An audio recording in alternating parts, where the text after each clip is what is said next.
Okay, today we're going to be talking about maintenance to latex neck seals and wrist seals and why they're returning quickly or not sticking up to the length of time that people are requiring.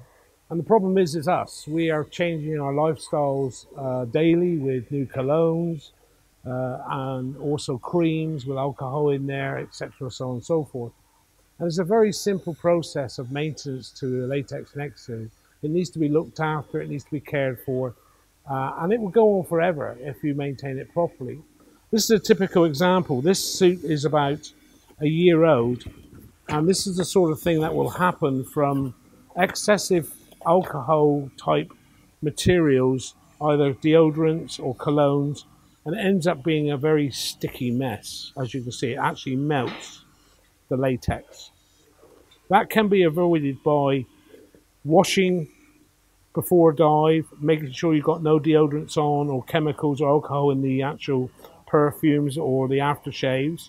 Again, shaving. Shaving does encourage this to happen because it's rough. It's like sandpaper. So if you're not shaving regularly, that can cause a problem. And that in turn causes a latex burn. It actually ends up being a sticky mess, as you can see. So that's less than a year old. Now, if that was maintained, you could get about 10 or 15 years out of these things quite easily. So let's talk about maintenance, because that's going to cost him about £45, £50 to recover that in less than a year, all through lack of maintenance. You can easily see it starts to go on the edge. Ends up like a glue. So, maintenance to a latex neck seal is very, very simple. Obviously, it's designed to keep water out and it's designed to keep its elasticity. And I have friends and colleagues that dive latex wrist seals and neck seals and have done for many, many years. And I don't see their neck seals and wrist seals come back into me for repair or service because they're diligent in maintaining the seal. Between dives, if you're out on a boat and you're in the sunlight, obviously keeping this out in the sunlight for 3 or 4 or 5 hours between dives or 3 hours, the radiation and the UV does penetrate into the latex, and that with water as well doesn't help it. So after each dive, preferably wipe it dry if you can, and inside and out, make sure it's nice and dry. And if you're going to be wandering around for 2 or 3 hours with the suit hanging down around your waist, give it a quick coat of a French chalk or a non-abrasive talcum powder with non-perfume. Make sure it's got no perfume in it. French chalk is the ideal thing. Obviously, you can see we use large buckets. And just literally paint it all over. So A, it protects it from the sunlight.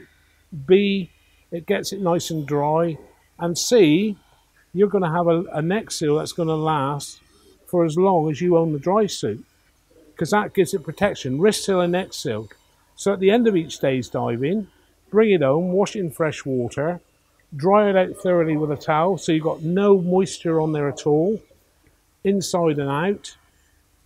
And then once it's totally dry on the wrist and as well as on the neck seal, give it a good coating of French chalk or non-perfume talc, and I can guarantee you that neck seal will go on as long as you're a diver if you maintain it and keep it out of sunlight. And when storing it in the garage, make sure it's at the back of the garage in a darkish area so it's not direct sunlight.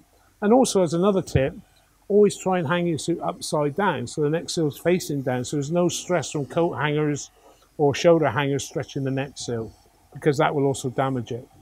That's the simple process and maintenance of a latex wrist and neck seal.